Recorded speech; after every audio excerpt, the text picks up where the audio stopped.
Hi, I'm Christy Conway with Charleston Home and Design, and here I am today with Heidi Moran, artist for, well, you're represented by Indigo Fine Arts Gallery, and we have Paula, an owner from Indigo, with us. And I'm here today to interview Heidi and Paula of Indigo. And Heidi is doing a class here in Charleston, and so it's a special event. So Paula gave us a call and said, you know, come on down. And so I just have a few questions for you and a few questions for you. So Heidi, you're Norwegian, but you live in Scottsdale, Arizona. Arizona, yes. yeah. And you're a painter. How exactly did that happen? What was that transition like? Well, my grandfather was a painter, amateur. He never had a class. But he had 5 children and a bunch of grandchildren. I'm the only one who seemed to have gotten that particular gene from him. So I always wanted to paint. So it's kind of been a desire of mine, and so when I would see an artist that I admired and they were teaching, I would go and take a class, and that's what a lot of these people do. I mean, many of these are very, very fine artists, but somehow we all inspire each other, and that's the beauty of teaching. You get to pass on the knowledge that you have, and at the same time you're inspired by what they bring to the class. So it's a very enriching experience to teach. Okay, so you're a painter and a teacher. Yes. And do you travel the country, or is Charleston just a specific place that you teach? No, I teach at the Scottsdale Artist School about 3 times a year. That was where I started teaching. And I've taught in, I teach in Norway every summer in Norwegian. And I go to Kentucky and California and Florida. I was just in Naples, Florida. I go to Atlanta next month. And these are people, for the most part, who have been in my class in Scottsdale, or they know someone who was, and they say, you know, we have an artist league, or we have a group, and we'd like to put on a workshop. Will you come? And so I say, sure, you know, why not? Yeah. It's a lot of fun.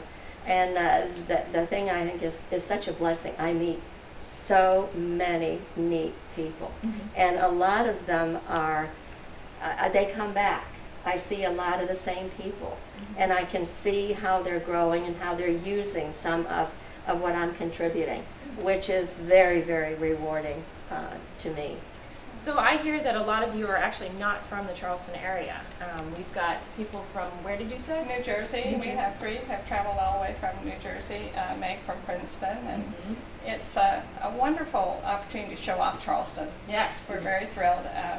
North Carolina is represented, and Canada. We have a lady who's traveling the Intercoastal Waterway, and she's stopped here in Charleston, and it's a wonderful staying on a yacht. Yeah, staying on a yacht. We're thrilled with that.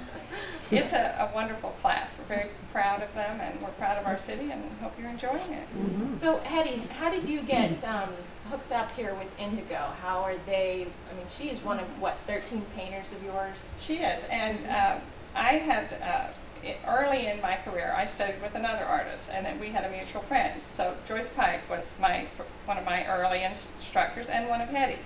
She said to me one day, if you ever have the opportunity, Paula, study with Heidi Moran. I thought it was a dream, might not ever happen.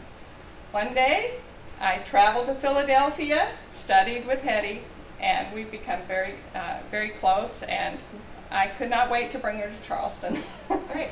Indigo Fine Art represents Heidi's work. We are having a really exquisite show of her original paintings.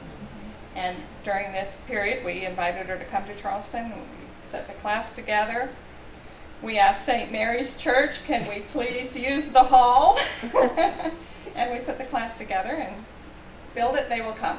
Well, so Heidi, you do still lifes, and you do still lifes as well. I do. Oil, right?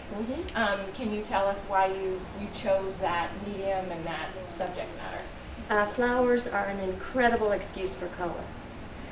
You don't have to hold back. You can just really throw that color on, and I enjoy that. And also the spontaneity of flowers, the way they kind of go. I know nothing about flowers. I can't grow them, they die. But I just love their shapes, and to me they're strong. And when a lot of people think of floral paintings as being sweet or cute, or, you know, those words, I hate those words. To me, sunflowers are in your face. They are bold. And that just appeals to me. And it gives me, you know, when you paint a figure, you've got to have the eyes, the nose, the mouth in the right place. Right. On a flower, if it's got 36 petals and you only paint 10, who's going to know? It's great. So you get to be creative at the same time with the flowers, and I enjoy that. Okay. So your technique has been described as wet on wet, and as a non-painter, I wasn't entirely sure what that meant. Can you describe that for us? That just means that I start out with wet paint and I finish with the wet paint. There are some techniques where they will put the paint down and then let it dry, and then they go back in and there's a glazing where they build up the color gradually. Okay. And this wet and wet is kind of known as alla prima. And a lot of landscape artists are going out in the open air. They're called plein air painters. And they paint on location what they see, wet into wet. And that gives you that spontaneity in your brushwork. And it's a nice way to work, because your colors kind of, they blend, right? They just sort of come together in a way that they won't if it's dry. The piece that's over her shoulder, she is doing this morning's demonstration, and I believe it's about 15 minutes. So it's not particularly by the hour. No, right. It's about the gift of spontaneity. Okay. Yeah. So is there a special look in the end that you think wet on wet kind of gives, or is it just the process that's appealing? No, I think it gives the freshness. Okay. It gives the freshness and the spontaneity. You can see in the brushwork. It's not so smoothed away that it's, when I first started painting and I realized I really liked the flow of paintings, that when I saw the brushwork, it was as though I could see the passion of the person who created it. And that added another dimension that I found very appealing. And I always stress to all of the students, enjoy the process. It's fun to load that brush with a bright paint. It feels good. It feels good. It's fun. And why do it if it isn't fun? That's true. Yeah. So, Paula, you're a painter as well, and you have two other co-owners, right, We do. of Indigo? We are three partners Okay. who run Indigo Fine Art, and we come from different areas in Charleston. We bring that community into the city. We're right on Church Street. It's 102 Church Street. It's in the heart of the city and the historic district, and charming gallery, and we invite everyone to come and spend some time with us and see some really exceptional artists that we've brought to Charleston from coast to coast. Okay, so as I understand it, you like to do the still lifes on oil, and then your co-owners. Helen Beecham is a watercolorist. She has a beautiful technique, paints the local landscape very well. Judith Perry is my other partner. She lives out in Kiowa and magically brings the beauty of the low country onto the canvas. It's really a labor of love. It's a dream come true. My lifetime dream was to be in Charleston in a gallery, and I'm living the dream. It's quite incredible. So your style has been described as, let's see, elegance with a kick. Oh, I like that. Who said it? Oh, well, I read in an article when you started your company just less than 2 years ago. Someone described the kind of general theme of the work that you display as I do elegance push with a kick. the elements. I'm not looking to be a photographic painter. I want drama, and I'm very much concerned about the collector who's going to own this painting, take it into their home, and I'm trying to think of their needs. And they don't need a photograph. They've got plenty. They've got their own digital camera. So I'm looking for excitement, drama, and something that brings warmth and a lively atmosphere to their home, whether it's in their dining room, sunroom, cozy in the bedroom. Yeah. I personally put my favorite paintings in my bedroom where I sit and where I really enjoy them. They're just a part of my day-to-day life. And I recommend that to my collectors. So you guys are painters, you're art salespeople, you're bringing on instructors. What am I missing? What else? We're quite full service, but one of our real passions is our family and our own travel. So being a partnership of three, we support each other. And this is something that is very important to women and to artists, of whether they're men or women, and certainly to people who enjoy a good life. Yeah, Art is part of a charming lifestyle. Well, so Heidi is one of the 13 artists that you kind of represent. Yes. How did you choose Heidi among the others? How do they intertwine?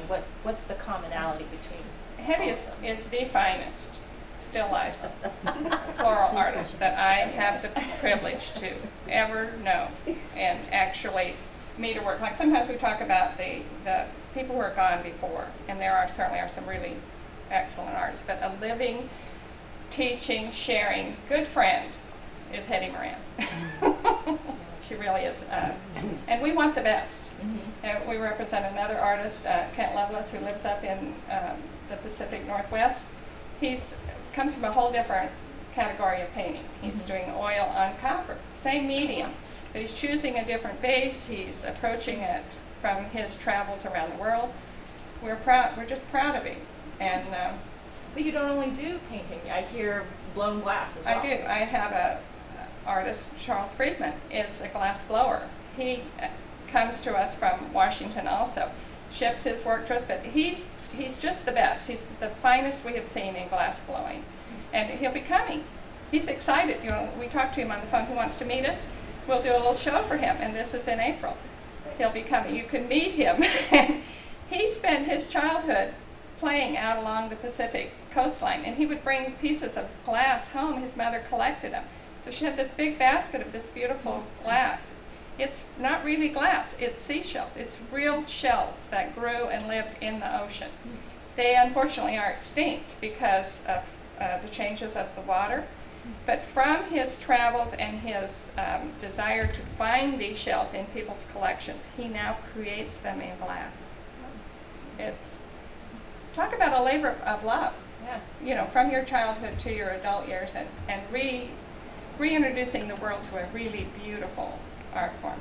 And great for Charleston too, mm-hmm. being right on the coast. And we have a guest from North Carolina. Different parts of the country is very well known for different kinds of art. There's something about North Carolina's earthy clay that potters are just blossoming in North Carolina. So our potter comes to us, Scott Haynes. We have his work from North Carolina. Raku is his style. They're exquisite. You can see the fire in the glaze. They're just, look at me. I get passionately excited about different forms of art, and you can't help but enjoy the journey of being an owner and a participant in a gallery. And by a participant, I mean come visit. Don't be shy. Really come in and enjoy, have a glass of wine with us. Cold water. We're very welcoming. We have a beautiful little garden, exquisite work, and there is nothing like original art in your home to really bring passion and coziness and the love of your life. You might have a simple room, but you bring a passionate painting in, and people know now they know you from your heart. Mm-hmm. It's an exquisite opportunity. Come visit. Very well said. Thank you. Well, thank you so much, Paula, and thank you so much, Heidi. This has been a great opportunity, and yeah, I just wanted I wanted to tell you that when Heidi was introduced to me, she was described as a hothouse flower. And isn't she a gem? Thank you. Thank you so much for being with us. It's worse now. Again, let's try.